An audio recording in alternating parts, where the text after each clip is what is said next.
Le décryptage est co-signé Lise Joly ce matin. Bonjour Lise. Bonjour Fabienne. Lise, au moment où François Hollande met ses derniers efforts, on l'a bien vu, dans la bataille pour essayer d'inverser la courbe du chômage, la Cour des comptes, elle, met les pieds dans le plat avec cette question qui est récurrente d'ailleurs. La France a-t-elle encore les moyens de son État-providence? Est-ce qu'elle a encore les moyens d'indemniser si généreusement le chômage?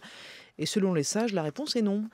Tout à fait. Dans le rapport qu'ils rendent aujourd'hui à l'UNEDIC, les sages de la Cour des comptes considèrent que le régime n'est plus soutenable. Ce qui les préoccupe, c'est le déficit abyssal de l'organisme gestionnaire de l'assurance chômage. Le trou devrait pratiquement atteindre les 30 milliards d'euros à la fin de cette année, 35 milliards en 2018 si on ne change rien. Avec plus de 6 millions de personnes inscrites à Pôle emploi en métropole, dont 2,7 millions sont pleinement indemnisées et 700 000 chômeurs de plus depuis 2012, eh bien la situation n'étonnera personne.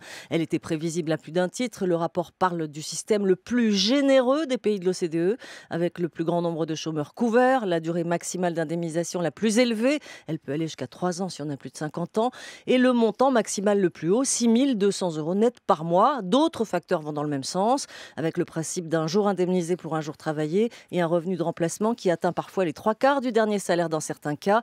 Selon les sages, le régime est donc en danger. Et la Cour des comptes, comme d'habitude, a des solutions, Lise. Oui, tout simplement réduire l'indemnisation. D'autres pays l'ont fait. L'Allemagne est passée brutalement au moment des réformes Schröder de 3 ans à 1 an d'indemnisation et 2 500 € maximum, avec en contrepartie une réforme en profondeur des aides sociales et de l'accompagnement des chômeurs. La Cour des comptes n'est pas aussi radicale dans ses solutions. Elle veut repousser à 55 ans le droit à ces 3 ans de chômage ou encore calculer les indemnités non pas sur un jour travaillé mais seulement sur les 9/10 de jour. Elle préconise aussi d'augmenter les cotisations de 0,1%. Tout ça permettrait d'économiser 2 milliards d'euros. Vous le voyez, on est loin du compte.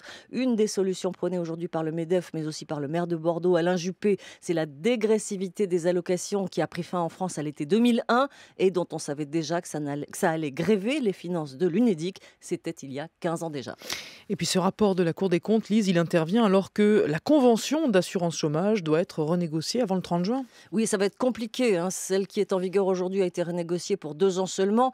Autrement dit, on a reculé pour mieux sauter. L'enjeu est de taille, car la croissance atone de la zone euro, et en particulier de la France, les planètes alignées de François Hollande, à savoir euro, taux et pétrole bas, ne sont pas suffisants pour faire décoller l'économie au point de vider Pôle emploi, car la question du chômage, c'est d'abord celle de l'emploi et des cotisations qui rentrent dans les caisses. Les plans pour l'emploi, comme celui présenté hier, arrivent beaucoup trop tard. La maison UNEDIC brûle depuis longtemps et les politiques ont regardé ailleurs.